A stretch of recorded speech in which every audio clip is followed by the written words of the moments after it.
On vous souhaite la bienvenue à ericlatour.com. Dans quelques instants, on vous parle d'innovation, mais d'innovation, entre autres, dédiée pour les organismes à but non lucratif. Oui, c'est abordable. Mais d'abord, parlons de quincaillerie. Parlons du groupe Yves Gagnon, passation des pouvoirs de Yves à Geneviève, de père en fille.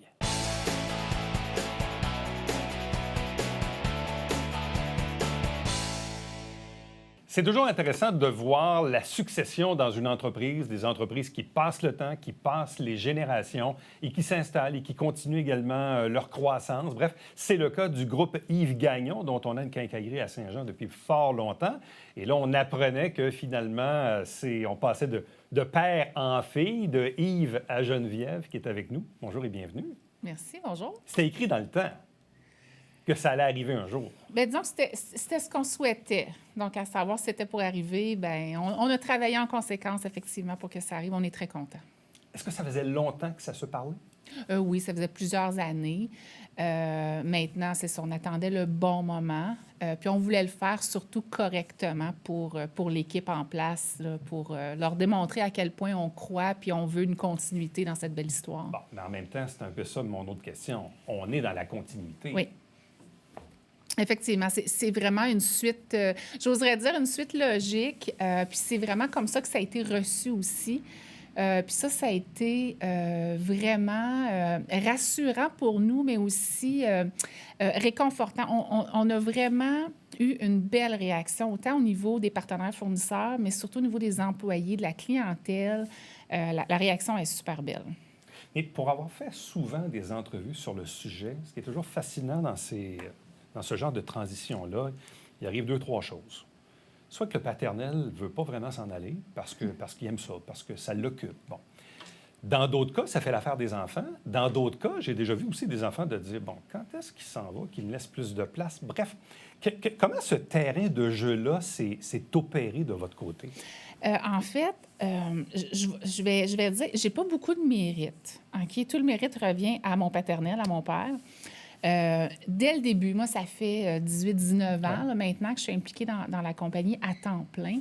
Puis, dès le début, j'ai eu à peu près carte blanche. Il m'a fait excessivement confiance depuis le début. Donc, à travers les années, j'ai pu mettre ma touche, si on veut, mon approche, étant donné que lui, n'était pas là à temps plein. Donc, c'était vraiment moi la figure au niveau des opérations, au niveau du personnel, de la clientèle. Donc, j'ai eu la chance. Ça s'est très bien fait. Bon. Dans les dernières années, il s'occupait de la compagnie à raison d'une journée, de 2 journées, de quelques heures, de quelques mois. Bref, il était encore là, je veux dire, jusqu'à tout récemment. Oui, là. Et il est encore là aujourd'hui, ouais. Effectivement. Moi, c'est important, puis c'est, je pense, une des raisons qui fait que les entreprises peuvent passer d'une génération à l'autre, c'est quand la transition se fait bien, se fait en harmonie, évidemment. Les deux, on le souhaitait. Autant, puis je parle de mon père, mais c'est mes parents, là, autant mes parents que moi, je le souhaitais. Puis il est encore présent et il va continuer à me donner un coup de main dans un paquet de dossiers. Là, je veux dire, il est là, il est encore en forme. C'est ça fait l'affaire des deux parties, là, de tout le monde. Mais dans les dernières années, est-ce qu'il travaillait à temps plein, à temps partiel? C'est difficile. Hein? Qu'est-ce qu'un temps plein? Qu'est-ce qu'un temps partiel pour quelqu'un qui a travaillé des heures innombrables toute sa vie? S'il faisait 40 heures par semaine, c'est à temps partiel. Oui, c'est à peu près ça. Il a sûrement déjà fait du 80. Et plus. Effectivement. Donc, je vous dirais à temps partiel. Autrement dit, est-ce qu'il avait déjà ralenti un peu? Oui. Il avait déjà commencé à ralentir. Puis aussi, il faut dire qu'il y a d'autres occupations. On voit, les magasins sont peut-être plus connus, les quincailleries, mais il y a une belle aussi exploitation agricole. On a été élevé sur une ferme de bovins de boucherie. Maintenant, il donne un coup de main à mon frère qui a pris la relève à ce niveau-là.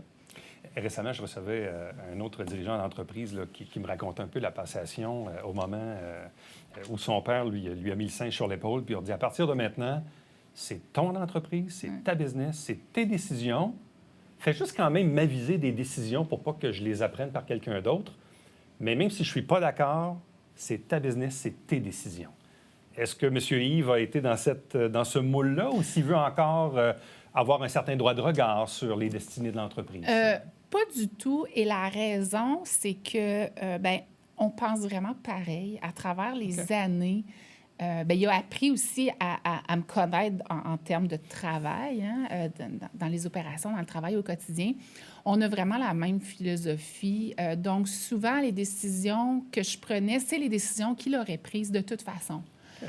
Et je l'ai toujours beaucoup consulté et mis au courant. Là, on se parle quotidiennement encore aujourd'hui. Que veut-il faire maintenant pour les mois, les semaines, les années à venir?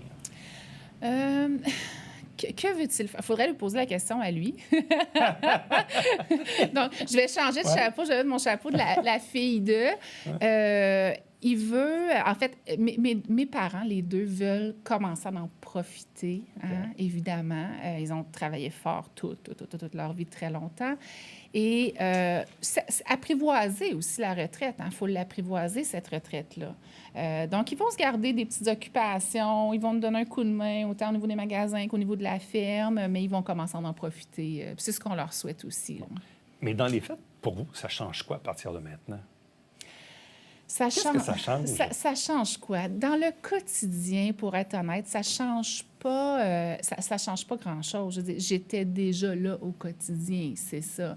Maintenant, ça change que... bon, évidemment, bon, là, oui, c'est à moi au niveau de la propriété, mais je vous dirais... on pense toujours à l'avenir, on a toujours pensé à l'avenir, mais là, disons qu'on change un peu la pensée, c'est-à-dire, bon, ben là, l'avenir a une influence sur mon équipe, sur moi, mais au niveau de mes parents, au moins, c'est sécurisé, puis ils peuvent passer à autre chose. C'est plus à ce niveau-là. Mais est-ce que ça envoie aussi un message auprès des employés, auprès des fournisseurs, de dire, bon, écoutez, désormais, c'est fait, c'est officiel. Oui. Là. Oui, effectivement, c'est officiel. Puis comme je vous disais tantôt, la réaction est tellement belle. Les gens sont tellement contents, autant pour moi, pour l'équipe, pour la continuité, que pour mes parents. Quel est l'historique du groupe Yves Gagnon? Ça a commencé comment? Ça a commencé en 1942. En fait, mon grand-père paternel, que malheureusement, je n'ai pas connu, qui est décédé avant que je naisse, avait le magasin général du village. Puis là, En Outaouais? Oui, en Outaouais, à Chénéville, donc dans la région de la Petite-Nation, pas loin du Lac-Simon. Et c'est ça. Donc, mon père a acheté en 73 le magasin général de ses parents, en fait, et l'a converti en quincaillerie et en centre de rénovation, donc avec des matériaux. Puis de là, l'histoire a évolué. Et à quel moment l'entreprise a-t-elle commencé à acheter d'autres magasins ailleurs au Québec? Bien, ça s'est fait relativement rapidement. Mon père est un hyperactif du développement. Il a toujours des idées, toujours en avant de son temps. Donc, ça s'est fait relativement rapidement. Il y a eu, Saint-Jean s'est ajouté en 89. Donc, somme toute, relativement rapidement aussi suite à ses débuts. Il y a eu d'autres entreprises, d'autres magasins, en fait, qui ont acheté et ensuite revendu à travers les années, mais ça s'est fait rapidement. Pourquoi a-t-il fait le choix de continuer cette croissance-là en achetant un magasin à Saint-Jean? Pourquoi ici? Notre développement s'est toujours fait basé sur deux choses. Évidemment, les opportunités et on est des gens d'instinct, OK? Et en 89, quand l'opportunité de Saint-Jean s'est présentée, il y avait un gros travail à faire au niveau du magasin à l'époque, qui était en difficulté. Et son instinct lui a dit, il y a quelque chose à faire, j'aime l'endroit, j'aime la ville, on le fait, on embarque, on le fait. Puis bien, le reste est...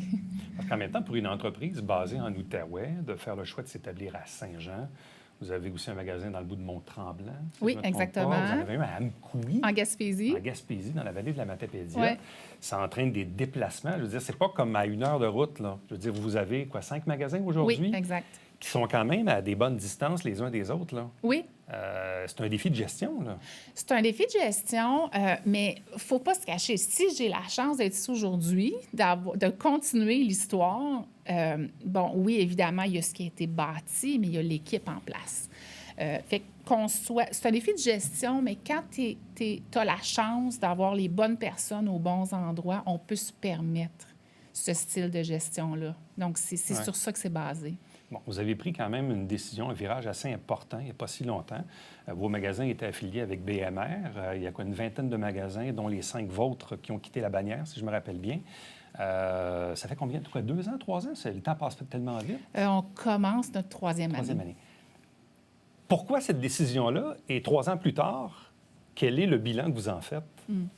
C'est sûr que 3 ans, ou on a 2 ans en fait, on entame notre troisième année, c'est somme toute assez jeune comme expérience et comme vécu. Pourquoi avoir pris la décision? C'est une question de valeur. Hein? Je parlais d'instinct, mais on est des gens qui... Il faut rester fidèle à nous-mêmes dans tout ce qu'on fait, sinon on n'est pas bien et on n'est pas capable d'aller aussi loin qu'on voudrait aller. Donc, c'est une question de valeur, une différence de valeur au niveau de l'approche, de la philosophie. Donc, ça, c'est ce qui a mené à la décision. Maintenant, 2 ans et quelques mois après, c'est sûr qu'on est vraiment, vraiment heureux de la décision. Et ça se voit et ça se ressent aussi, autant au niveau de la clientèle qu'au niveau de nos employés. Les gens sont très fiers de faire partie de cette histoire-là d'entreprise familiale vraiment impliquée. Et parlant de valeurs familiales, on le sait, durant la pandémie, à certains moments, le gouvernement a permis, ou a ordonné, en fait, la fermeture des magasins le dimanche. Oui. Vous avez décidé chez vous, finalement, de ne jamais rouvrir le dimanche. Pourquoi? On a pris cette décision-là au début, en fait, tout de suite après que le gouvernement ait annoncé pandémie le 13 mars 2020, on le sait. Et moi, j'ai pris rapidement la décision de ne plus réouvrir le dimanche dans les premiers mois de la pandémie. Différentes raisons. Nos gens... On est axé sur le service chez nous. Premièrement, on dilue notre talent en ouvrant le dimanche. Mais au-delà de ça, c'est qu'on voulait permettre une journée de coupure, une journée de pause à nos employés. Comme dans le bon vieux temps. Oui, exactement. Et c'est apprécié, j'imagine. C'est vraiment apprécié. Sur le plan affaires, là, quand on regarde ce que ça coûte ouvrir le dimanche, puis ce que ça rapporte, puis quand on regarde, au final... On avait d'excellents dimanches. Si on parle purement affaires, au niveau achalandage, au niveau vente, on avait d'excellents dimanches. La décision initiale n'a pas été prise. Ce n'est pas une décision d'affaires. C'est une décision vraiment au niveau du personnel. Maintenant, ce qu'on a remarqué depuis, c'est qu'on a des samedis encore plus achalandés, mais aussi des lundis. Est-ce que ça vient compenser la perte du dimanche? Peut-être pas en totalité, mais en partie? Difficile à quantifier. Honnêtement, très difficile à quantifier. C'est un débat de société, ça, là, le dimanche. Oui, effectivement. Mais je pense qu'il faut aller au-delà de ça. Puis à moyen-long terme, ça va devenir une décision d'affaires parce qu'on va se rendre compte que nos gens, sont plus reposés, donc vont offrir du meilleur service. Je pense que c'est un tout. Il faut le voir comme ça. Bon, dernière question. Je ne veux pas vous enterrer sur une pente glissante, mais avez-vous encore pour projet d'ouvrir un 6e magasin qui serait à Saint-Jean? Évidemment, je n'irai pas là. Je n'irai pas sur ce sujet compte tenu que c'est judiciarisé. Je sais. Exactement. C'est pour ça que je parlais de pente glissante. Donc, je vais effectivement, désolée, ne pas répondre à la question pour le moment. On comprend que c'est encore là. C'est judiciarisé présentement. C'est bon. C'est une bonne politicienne. Non. Geneviève Gagnon, merci beaucoup. Ça Bonne fait chance. plaisir. Merci. Reste avec nous. On revient tout de suite après ceci.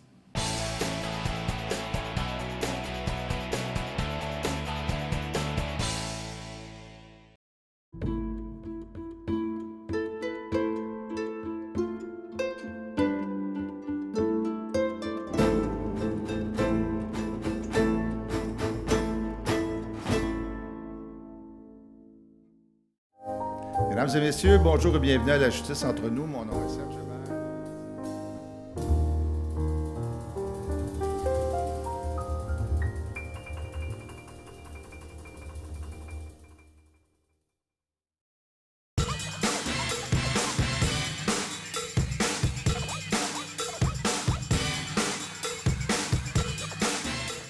Dimanche, 9h30, Télé Bingo, on vous attend.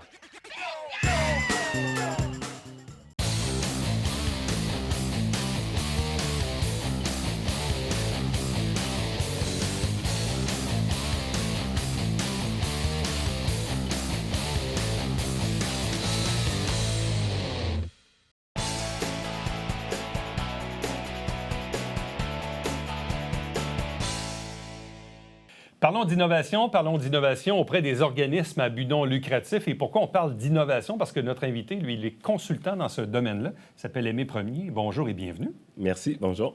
Qu'est-ce qui fait que tu t'es intéressé au monde de l'innovation? Ça m'intéresse beaucoup l'innovation parce que je pense que l'innovation, c'est ce qui fait vraiment avancer le monde.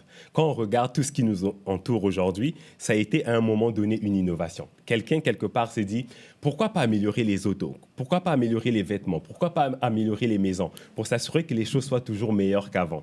Et ce qui est intéressant, c'est que l'innovation touche les deux. Non seulement le côté entreprise, mais aussi le côté organisme à but non lucratif. Sinon, franchement, ça ne serait pas juste. Si c'était juste réservé aux gens qui travaillent dans les entreprises. Et qu'est-ce qui fait que tu t'es arrivé dans ce domaine-là? Je veux dire, parlons du passé pour parler du présent, mais bref, qu'est-ce qui fait que tu t'es arrivé là-dedans? La curiosité, je dirais. J'ai toujours été curieux de comprendre pourquoi certaines choses évoluent puis certaines n'évoluent pas. Venant d'un pays pauvre comme le Congo, je réalisais, je me disais, mais c'est pas les ressources qui manquent, c'est pas la température qui est pas bonne, il y a quelque chose qui fait que les autres ont évolué ou nous, on n'a pas pu évoluer. Et j'ai fini par réaliser que n'importe quoi, en fait, peu importe la forme sur laquelle c'est, ça peut évoluer à un autre degré.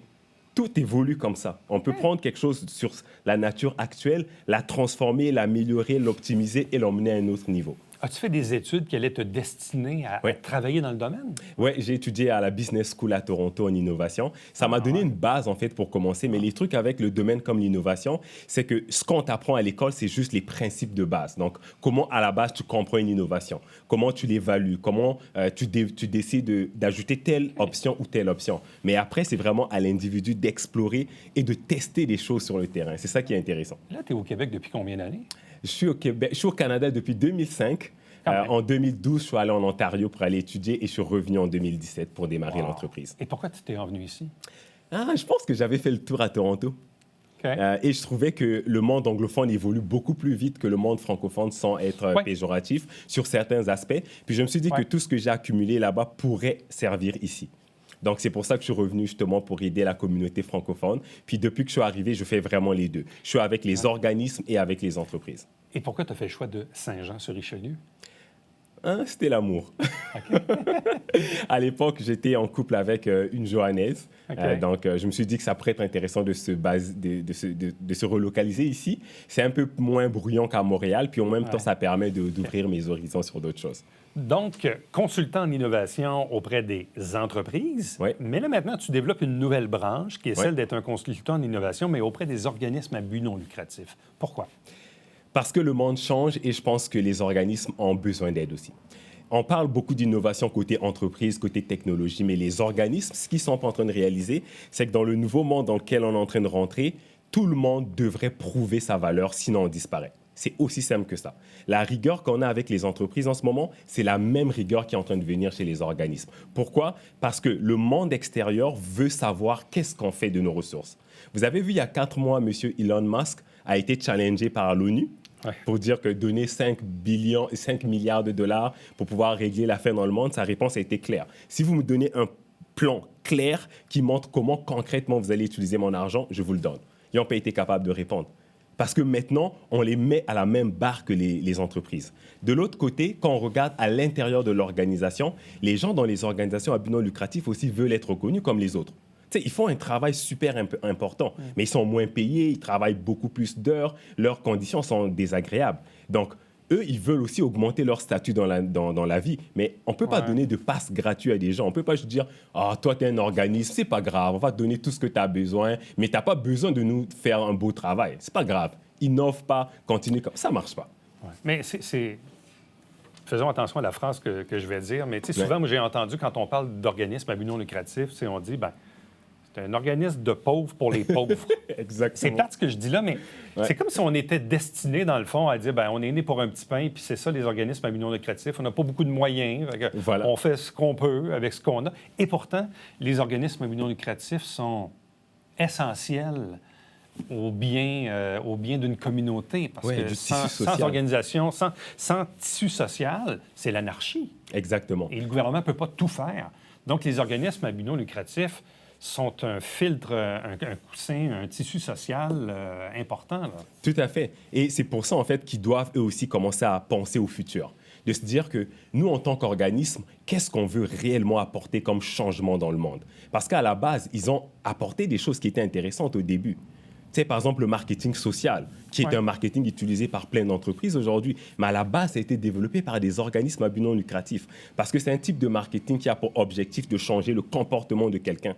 Puis regarde comment les entreprises ont exploité ça. Puis les organismes eux-mêmes sont incapables d'inspirer les gens à prendre certaines actions. Alors qu'à la base, c'était un marketing sur lequel eux, ils étaient forts. Mais c'est parce que souvent, les organismes à but non lucratif, ils vont dire, écoutez, bien là, notre site web est dû, mais on n'a pas beaucoup d'argent, il faudrait le refaire, on ne sait pas qui pourrait s'en occuper. Bon, y a-t-il quelqu'un sur le CA qui pourrait le faire? Même chose, bon, on a-tu une page Facebook? Ouais, mais on n'a rien mis dessus depuis à peu près 8 mois. Ouais, OK. Ça nous prendrait un compte Instagram. Instagram, on fait quoi avec ça? Donc, on sent toujours une volonté, mais tu sais, ça dépend des membres du conseil d'administration, ça dépend de la direction, ça dépend des moyens de l'organisme et du temps qu'on veut consacrer à ça aussi. Exact. C'est pour ça que le travail que je fais avec eux, ça ne va pas juste aux employés. Il faut que ça monte jusqu'au conseil d'administration parce que, comme vous l'avez dit, les gens doivent changer leur façon de penser. Par exemple, combien d'organisations on connaît, surtout les petites organisations, qui ont un spécialiste en technologie dans leur compagnie, dans leur organisation? Souvent, ils emploient des gens qui ont des habiletés ou des formations dans leur ligne de travail. Ils sortent jamais de la ligne de travail pour dire, vous savez quoi? On va avoir un compte Facebook, on va faire des lives, on va faire des tutoriels, on va montrer aux gens comment on est dynamique dans notre communauté. Ils font pas ça. Puis ça crée des problèmes. C'est que ça fait que dans une organisation, tout le monde a à peu près 4 à 5 habiletés. Ils sont tous dans la même chose. Hors de ça, ils sont perdus. Ils n'ont aucune façon de laisser un héritage de leur organisation parce que tout le monde sait faire que les mêmes choses, en fait. Puis ça crée des problèmes à grandes échelles. Je vous donne un exemple. Haïti, 11,4 millions d'habitants. On leur a donné 30 milliards de dollars. Regardez comment le pays est encore pauvre. Manque d'innovation, manque de structure, manque d'intégrité, manque de tellement de choses qui fait qu'on se dit, bon, parce que c'est une aide humanitaire, on n'a pas besoin d'être aussi serré. Non, même pour les aides humanitaires, même pour les causes de catastrophes naturelles, on a besoin d'une structure pour les organisations à but non lucratif. Donc, c'est pas toujours une question d'argent. Non. Vraiment pas. Toutes les organisations ici disent qu'on n'a pas d'argent pour embaucher quelqu'un pour faire les vidéos. C'est la première chose qu'on dit, il n'y aura pas d'argent pour ça. Exactement. C'est pour ça que je posais la question tantôt, pourquoi ils n'embauchent pas des gens, par exemple, qui sont juste des créatifs, qui sont dans l'organisation? Ils ne vont pas sur le terrain, mais leur travail, c'est d'aider l'organisme à briller. L'entreprise la nouvelle section de mon entreprise, c'est OBNL Marketing. Pourquoi? Parce que le marketing, c'est ce qui projette qui vous êtes. Et si cette partie-là, elle est mal faite, peu importe comment votre service est incroyable, on ne viendra pas. La perception. That's it. Ça fonctionne autant dans les entreprises que les organismes. Leur image extérieure est importante. Mais c'est la base. Parce que souvent, on dirait que dans certains cas, les organismes, ils sont connus de la clientèle qu'ils touchent. Ouais. Puis pourtant, des organismes qui existent depuis 10, 20, 30 ans, 40 ans, on dirait que tant que tu n'es pas confronté à aller chercher des services dans cet organisme-là, tu ne sais même pas qu'il existe. C'est exactement ça. Et ça, ça me fascine toujours là, pour en recevoir beaucoup ici. Là. Dire, oui, vous existez depuis 30 ans. Qui vous connaît? Dans les statistiques récentes, ça évalue à peu près que le quart des organismes vont être supprimés dans les 10 prochaines années. Parce qu'il y a plein de services qui se dupliquent, qui se complètent, qui pourraient simplement être mergés ensemble ou simplement être éliminés. Mais c'est parce que ces organisations-là n'ont pas une vision à long terme qui les permet de se remettre en question assez souvent pour savoir, OK, ce qu'on fait, soit ça marche ou ça ne marche pas, ou voici la nouvelle direction qu'on pourrait prendre. C'est bizarre, là, j'ai comme une image en tête. Disons, je suis sur le CA d'un organisme, là, puis là, mon directeur général me dit « Ouais, là, j'ai une bonne idée, on va faire affaire avec Aimé Premier, c'est un consultant en innovation. » Là, au CA, ils vont dire « OK, mais il va faire quoi? Il va nous dire quoi? Pourquoi on ferait ça? » Je vais sortir le fouet, c'est d'avoir la première étape. Non, c'est pas vrai. C'est vrai? En fait, quand je fais ces rencontres avec les personnes, j'évalue en fait c'est quoi leurs besoins. Puis ce que je fais, c'est que je benchmark, excusez-moi pour le terme anglophone, avec où est-ce que leur domaine est rendu dans le monde. Ça, c'est la plus grave erreur que les conseils d'administration font pas. C'est-à-dire qu'ils font leur travail ici et sur place, mais ils savent pas au Japon, par exemple, où est-ce qu'ils sont rendus. Ils pourraient tellement nous apprendre des choses. Ça prendrait 6 mois, on pourrait revirer notre organisme de bord. Avec des choses qu'on n'a même pas besoin d'inventer. Ça existe déjà. Aujourd'hui, je suis en train d'intégrer des intelligences artificielles dans certaines organisations. La première fois que les gens entendent ça, ils sont comme impossible. L'intelligence artificielle, je n'ai même pas besoin de la créer. De nos jours, là, c'est comme s'abonner à QuickBooks. Ça existe en ligne. Tu vas, tu t'abonnes, tu intègres ça à ton organisme, c'est fait. Ça fait 10% de ton travail. Mais c'est parce qu'il faut que les conseils d'administration soient ouverts à ça, qu'ils commencent à comprendre qu'on est en train de tuer notre staff. On leur donne tellement de travail, ils sont tellement pas assez rémunérés qu'avec ce rythme ici, on ne peut pas survivre. Il n'y aura pas de pérennité. Alors, peut-être qu'on devrait réfléchir aux choses différemment. C'est à ça que je les emmène, en fait, quand je les rencontre. Ouais. Mais c'est comme aussi dans certains cas, dans des organismes, il n'y a pas beaucoup d'employés. Donc, parfois, il y a des employés qui sont spécialisés dans un domaine, mais on leur demande, à la blague, je dis ça, mais tu sais, de passer le balai ou de ramasser les ordures. Tu sais, on manque de bras, là. C'est ça. Fait que puis je me mets à la limite, on se dit, OK, mais si on veut être concurrentiel, déjà, exemple, que tel employé pourrait gagner probablement beaucoup plus dans le privé ou dans un réseau public versus aller travailler pour un organisme à but non lucratif. Donc là, on devient pas concurrentiel dans un contexte de pénurie de main-d'œuvre. Exact. Ça arrive en ce moment, là, beaucoup de gens quittent le domaine des organismes à but non lucratif. Certains de mes clients avaient des personnes sur qui ils comptaient énormément parce que c'était des jeunes, des gens dynamiques, puis ils ont quitté du jour au lendemain. Puis regardez à quel point l'idée de ne pas s'ouvrir à l'innovation puis à se développer nous tue. Une fois que ces personnes-là quittent, parce que c'était des personnes ressources et des personnes sur qui on comptait, ils n'ont pas documenté ce qu'ils ont fait, ils n'ont pas laissé de structure, on retombe à zéro. Là, on va prier Dieu qui nous emmène une nouvelle personne qui est capable de rechausser les mêmes bottines, ce qui n'est jamais évident. Non, c'est ça. On peut rêver, mais ça n'arrive pas toujours. Et voilà. Bien, Aimé Premier, merci beaucoup. Donc, en souhaitant que nos amis des organismes à but non lucratif aient entendu le message et peut-être, qui sait, ils vont te contacter pour aller chercher un peu d'aide et tenter d'innover. Ça va me faire plaisir. Restez avec nous. On vous revient après ceci.